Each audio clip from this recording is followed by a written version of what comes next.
Kwa namna ya kipekee naomba niwashukuru viongozi wenzangu wote kwa kuja kusindikiza katika zoezi hili la uchukuaji wa fomu kwa nafasi muhimu katika nchi yetu na hata katika chama chetu vile vile. Lakini itakuwa mwizi wa fadhila bila kuwashukuru waandishi wa habari, kwanza kwa kuendeleza mashirikiano na chama chetu katika mambo yetu yote muhimu, lakini pia kwa kuendelea kutimiza majukumu yao katika kuwaelimisha na kuwahabarisha wananchi katika shughuli mbalimbali zinazotokea katika nchi yetu. Leo nimekuja kuchukua fomu kwa sababu ni sehemu muhimu ya utaratibu wetu ndani ya chama. Uchaguzi ni mchakato na unapoanzia, kabla hamjaingia kwenye bahari kubwa ambayo ndio ile ya kitaifa, kwanza kuna mchakato wetu ndani ya chama. Hapa tuna mwongozo. Mwongozo huu utakusaidia wakati wa kujaza fomu.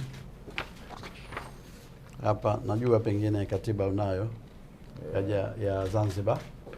Kuna kipengele kinahusu ugombea urais ambayo itakusaidia. Kanuni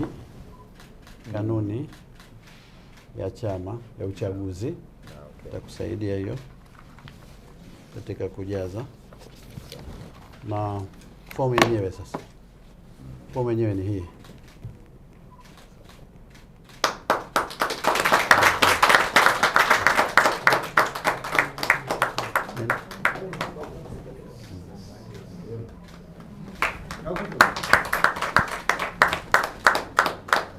Nakushukuru kwa kutumia haki yako ya kuja kuchukua fomu kama mgombea.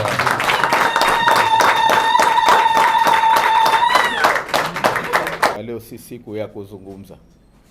Leo ni siku ya kujigotoa tu kwamba tumechukua fomu hii, lakini mazungumzo rasmi